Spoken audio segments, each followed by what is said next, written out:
Episode 46 की शुरुआत होती है डेरन से।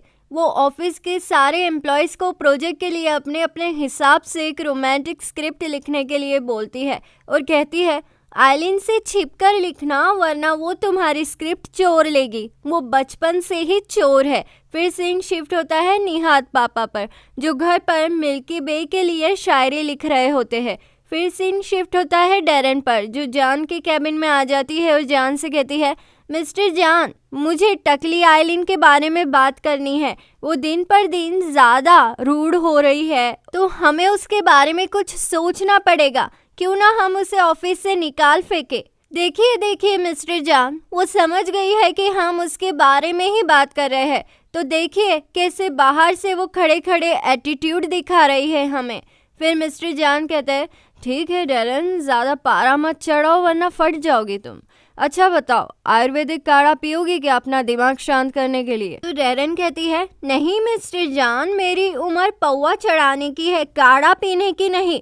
तो जान कहता है डेरन जाओ यहाँ से, मेरा मूड मत खराब करो। फिर सीन शिफ्ट होता है सैलून में, जहाँ अयान मोजो की लाइफ कोच उसे मशहूर एक्टर जान यमन जैसा मेकअप करवाने उसे पार्लर लाती है। तो इतना बड़ा पार्लर देखने पर मोजो पैनिक हो जाता है और अयान से कहता है अरे अयान, ये सैलून तो बहुत महंगा लग रहा है, मैंने तो कभी 15 रुपए के ऊपर दिए नहीं कटिंग वाले को।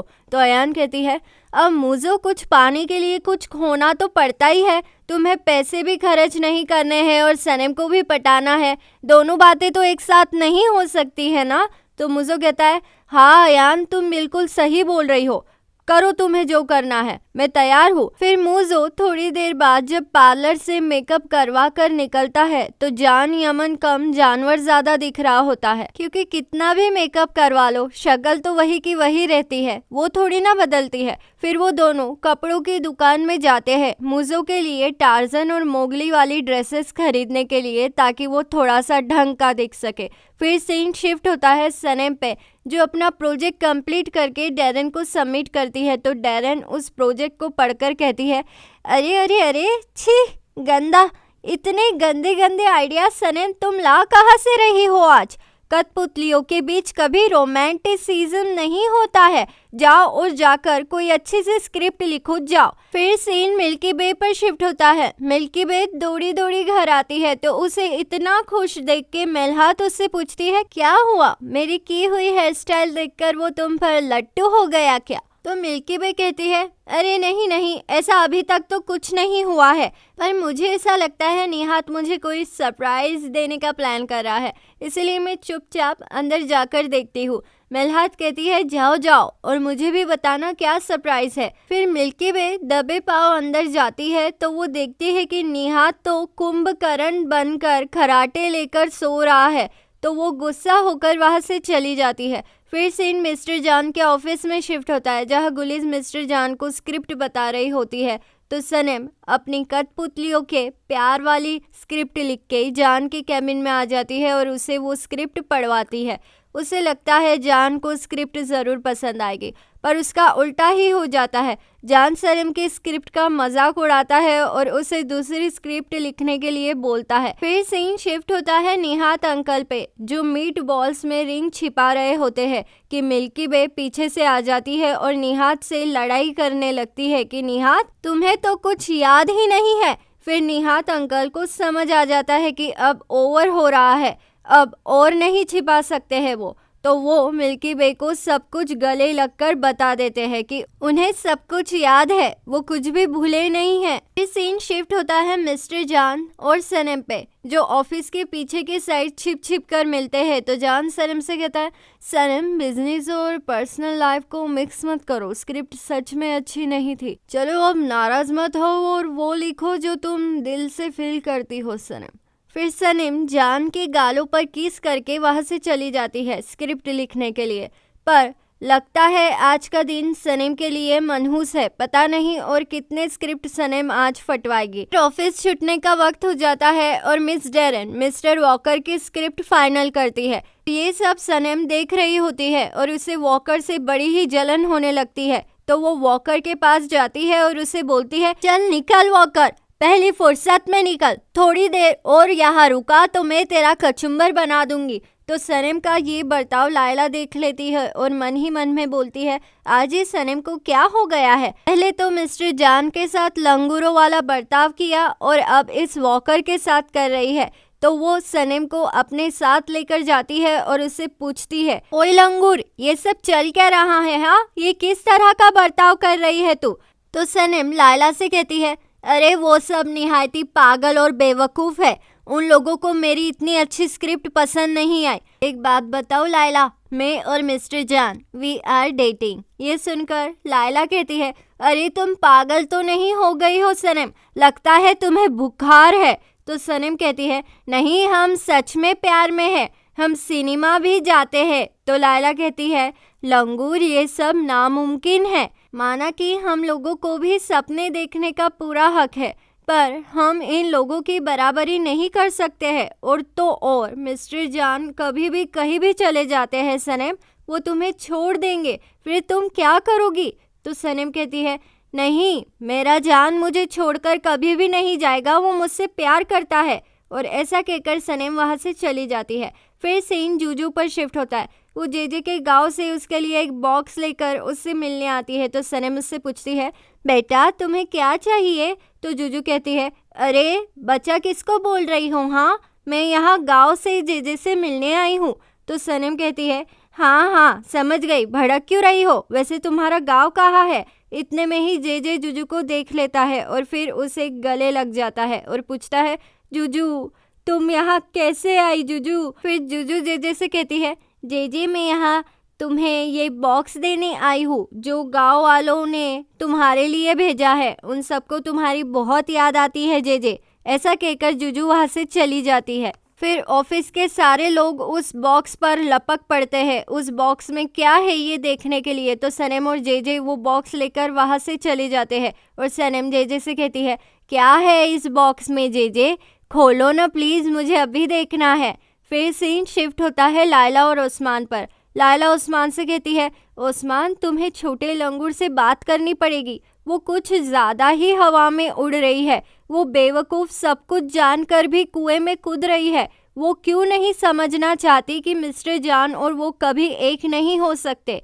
वो मिस्टर जान के साथ कैसे प्यार कर सकती है उस्मान? वो मुझसे ये सब समझने के लिए तैयार ही नहीं है उस्मान, तुम ही उससे बात करो ना। तो उस्मान लायला से कहता है, लायला देखो, तुम्हें अगर एमरे से प्यार हो सकता है तो सनम क्यों मिस्टर जान से प्यार नहीं कर सकती है? हाँ, और वैसे भी जंग और प्यार में सब कुछ जायज़ है। मैं सनम को नहीं रोकने वाला हूँ, वो बस खुश रहना चाहती है और उसे मिस्टर जान के साथ खुशी मिलती है। मैं भी तुम्हारे लिए सेम फील करता हूँ, पर आज तक कह नहीं पाया क्योंकि मैं जानता हूँ कि हम कभी भी एक नहीं हो सकते हैं लायला। तो लायला कहती है, ओ उस्मान, अब मैं इस सिचुएशन पर क्या कहूँ तुमसे? मेरे पास कोई जवाब नहीं है, मुझे तुम्हारे लिए सॉरी फील हो रहा है उस्मान। फिर सीन जेजे और अयान पर शिफ्ट होता है, जहाँ जेजे अयान को उसकी वेबसाइट के बारे में सिखा रहा होता है, पर अयान का ध्यान नहीं होता है क्योंकि वो तो जेजे पर कंसंट्रेट कर रही होती है। फिर अयान जेजे को प्रपोज कर देती है, तो ये सुन के जेजे पैनिक हो जाता है और उसकी आवाज़ ही चली जाती है। फिर सीन शिफ्ट होता है निहात और मिल्की वे पर। वो याद कर रहे होते हैं कि कैसे देखते देखते 30 साल गुजर गए, पता ही नहीं चला। और ये सारी बातें सनम और लायला छिपकर सुन रहे होते हैं। फिर सनम पीछे से आकर उनको डरा देती है। फिर लायला उनसे कहती है, आप दोनों दुनिया के सबसे अच्छे कपल हो, अच्छा फैसला लिया था आप दोनों ने 30 साल पहले शादी करने का। थैंक यू, वरना हम दोनों पैदा कैसे होते। फिर वो निहात पापा को उनका एनिवर्सरी गिफ्ट देते हैं और उन्हें कॉन्ग्रेचुलेट करते हैं। और सनम अपनी मॉम मिल्की वे को स्मार्टफोन गिफ्ट करती है। तो मिल्की वे पूछती है, सनम ये तो बहुत ही महंगा है, तुम पैसे कहाँ से लाई? हाँ, तो सनम कहती है, मॉम आपने जो लिफाफे में डालकर मुझे पैसे दिए थे ना, उसी से ये खरीदा है मैंने। फिर इतने में ही डोरबेल बजती है। तो सनम कहती है, ज़रूर मिस्टर जान होंगे, मैं देखती हूँ। तो वो दरवाज़ा खोलती है और सच में मिस्टर जान ही आए होते हैं।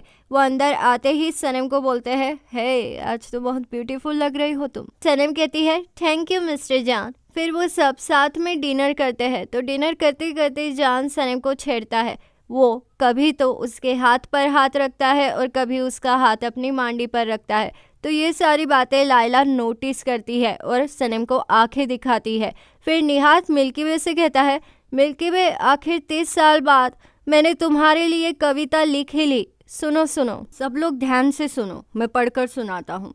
मिल्की वे तुम हो बार्बी गर्ल, तेरे जैसी कोई नहीं, तुम हो फेवरेट, कर दी लाइफ सेट, आंखें नशीली, निहात की तू बीवी, तुम हो फेवरेट, कर दी लाइफ सेट, ओ मिल्की वे, ओ मिल्की वे, ओ या, ओ मिल्की वे, ओ मिल्की वे, वाओ वाओ। फिर ये शायरी सुनकर सब उनके लिए तालियां बजाते हैं। फिर मिल्की वे सबके लिए मीट बॉल्स परोसती है और क्योंकि निहात ने मीट बॉल्स में रिंग डाली होती है तो उससे पता होता है कि वो कौन सा मीट बॉल है, इसलिए जब मिल्की वे मीट बॉल परोसती है तब निहात प्लेट एक्सचेंज कर देते हैं ताकि खाते खाते मिल्की वे को वो रिंग मिल जाए। फिर जान कहता है, अरे मैं अभी आता हूँ, मैं कार में कुछ भूल गया हूँ। ऐसा कहकर जान वहाँ से चला जाता है।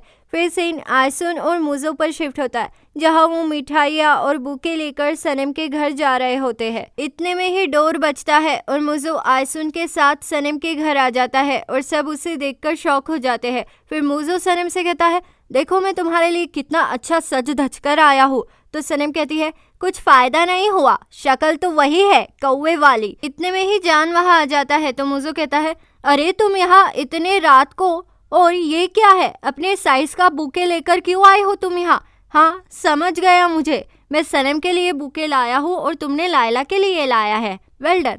देखो मैं सनम के लिए पहले से ही लाइन में खड़ा हूँ, मुझे कोई दुश्मनी नहीं चाहिए तुमसे, तुम तो अभी अभी आए हो। तो जान कहता है, ये फ्लावर्स मिस मिल्की वे के लिए है और ये प्रेजेंट निहात सर आपके लिए। फिर ये सब देखकर मिल्की वे हंसने लगती है और इसी बीच हंसते हंसते वो मीट बॉल में रखी हुई रिंग खा लेती है और चोक करने लगती है। फिर सब उसे झट से जान के कार में हॉस्पिटल ले जाते हैं और निहात मिल्की वे से कहता है, मिल्की वे प्लीज मुझे छोड़कर मत जाना प्लीज। तो आयसुन कहती है, अरे इसे हवा करो वरना इसका ब्लड प्रेशर बढ़ जाएगा। फिर लायला कहती है, पता नहीं कोई रिंग को मीट बॉल में कैसे रख सकता है। तो सनम कहती है, हाँ ना, पता नहीं पापा के दिमाग में ये आइडिया कहाँ से आया, मुझे तो लगता है रिंग के वजह से नहीं, मम्मी को ये पापा की शायरी सुनने के वजह से हो रहा है। मुझे कहता है, आंटी आपको भी देखकर खाना चाहिए था ना, ऐसे कैसे रिंग खा लिया आपने? वैसे जाने से पहले ये बता दीजिए कि आपको मेरे और सनम की शादी का रिश्ता तो पसंद है ना? फिर सनम कहती है, अरे मुझो यहाँ पर भी क्या रिश्ता लेकर बैठ गए, अपनी जबान चुप नहीं रख सकते क्या तुम? मॉम ऐसे हाथ डालकर रिंग को निकालने की कोशिश करो, ऐसे हाथ डालो, हाथ डालो ना मॉम, मॉम। तो निहात कहता है, सनम ये क्या कर रही हो तुम, हाथ डालो हाथ डालो, तुम्हें दिखाई नहीं दे रहा है क्या तुम्हारी माँ की हालत कैसी है, चुप बैठो जरा। तो अब आगे क्या होगा, क्या मिल्की वे रिंग निगल लेने के वजह से जिंदा रह पाएगी या नहीं? आगे क्या होगा जानने के लिए बने रहिए मेरे चैनल दीवाने हैं हम पर। जल्द मुलाकात होगी अगले एपिसोड में। लाइक शेयर सब्सक्राइब कर दो, अच्छे लगे हम तो, मानो इतनी सी बात, दीवाने हो तुम तो। लाइक शेयर सब्सक्राइब कर दो, अच्छे लगे हम तो, मानो इतनी सी बात, दीवाने हो तुम तो। अलविदा दीवानों, जल्द मुलाकात होगी अगले एपिसोड में।